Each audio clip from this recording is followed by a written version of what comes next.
I'm Dr. Sharda Jain. I'm the Secretary General of Delhi Gynecologist Forum. I have taught for 2 decades at PGI Chandigarh and Lady Hardinge Medical College.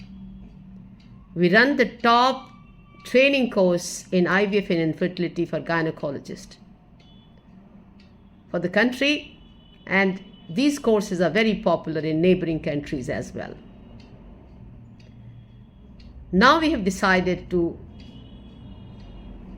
tell public in very simple language on various aspects of IVF and infertility. आपको इस ज्ञानवर्धन चर्चा से फायदा होगा। आज हम चर्चा करेंगे कि IVF के बाद हमें क्या सावधानी बरतनी चाहिए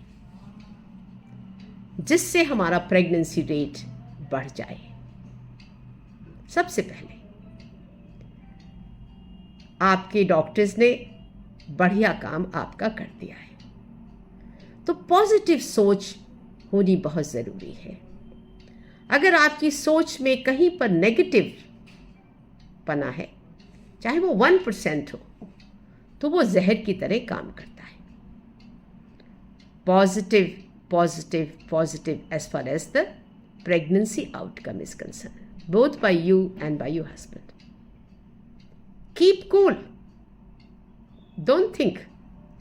Always imagine that photograph has been given to you of the baby inside your uterus that you should keep in front, that this child is coming.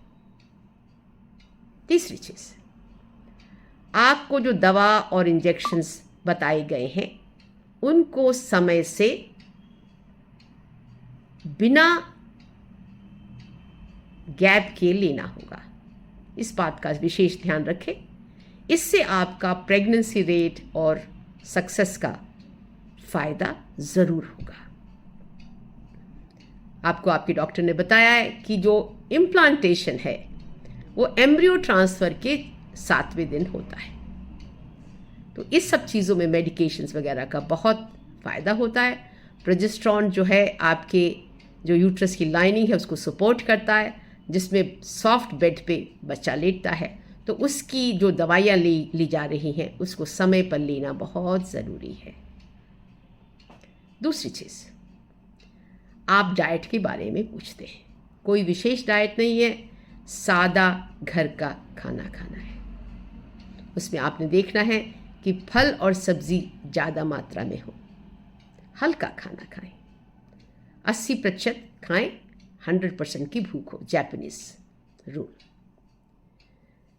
इससे क्या है कि आप जब फाइबर वाली डाइट लेते हैं तो आपको कॉन्स्टिपेशन नहीं होता। हल्का खाना खाएं। याद रखें, बाहर का खाना नहीं खाना है, बाहर से खाना मंगवा के भी नहीं खाना है। ये आपके लिए हार्मफुल है। कई बार उससे इन्फेक्शन हो जाती है, डायरिया और गैस्ट्रेंटराइटिस हो जाती है, वो आपके प्रेगनेंसी रेट को इफ़ेक्ट कर सकता है। हर मरीज़ कुछ सवाल करता है, डॉक्टर साहब बेड रेस्ट कितना होना चाहिए? क्या मैं स्टेयर्स चढ़ सकती हूँ? क्या मैं ऑफिस जा सकती हूँ? कितना भार में उठा सकती हूँ? इन सब के सवालों का जवाब मैं दूंगी। बेड रेस्ट के ऊपर आते हैं। बेड रेस्ट से आपको कोई फ़ायदा नहीं, इससे नुकसान ही है। जब आप लेटे रहते हैं, आप अपने प्रेगनेंसी की आउटकम के बारे में सोचते हैं, स्ट्रेस आपके माइंड में बिल्टअप होता है और नेगेटिविटी आपके सिस्टम में आ जाती है, तो बेड रेस्ट की कोई ज़रूरत नहीं। दूसरा चीज़,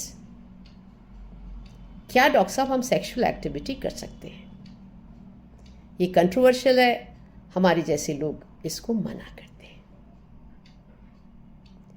तीसरी चीज़, क्या मैं स्टेयर्स चढ़ सकती हूँ? यस, 1-2 बार आप जरूर चढ़ सकते हैं, पर अगर आपको 7 मंजिल जाना हो, 10 बार उतरना और चढ़ना हो, इसके लिए मनाही है। क्या मैं ऑफिस जा सकती हूँ?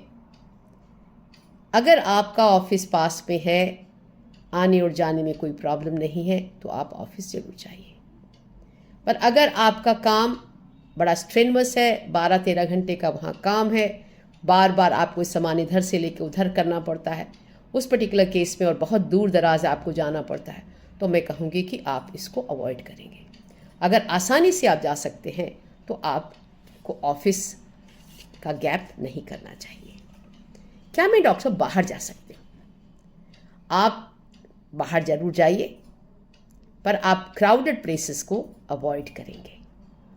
किसी को मिलने जाना है, कोई बीमार है, तो कोई आदमी इन्फेक्टेड है, तो वहाँ पर आप ज़रूर ना जाएं। इन्फेक्शन आपको नुकसान दे सकती है। आपको ये जो मोटी मोटी बातें मैंने बताई हैं कि आपको क्या से दवाई लेनी है, कितना रेस्ट करना है, स्टेयर्स, सेक्स, ऑफिस जाना, ऑफिस नहीं जाना, इन सब चीज़ों के बारे में मैंने बताया। पर एक विशेष ध्यान रखें, आपने नेगेटिविटी अपने आसपास नहीं रखनी है। ओम का उच्चारण करें, प्राणायाम करें, दवाई को समय में लें और पॉजिटिव सोच को रखें।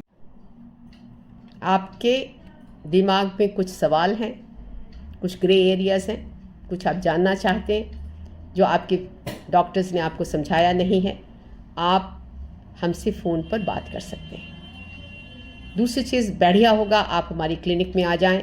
हम लोग सुबह से शाम तक अवेलेबल हैं। आपको जो आपने ज्ञान हमने इस चर्चा में आपको दिया है, उससे आपको ज़रूर फ़ायदा होगा। अगर आपको फ़ायदा हुआ तो दूसरों से भी आप शेयर करें।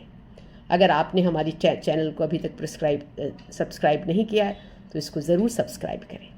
तभी सब्सक्राइब करें अगर आपको इस मेरे सुनने से कुछ फ़ायदा हुआ है। धन्यवाद।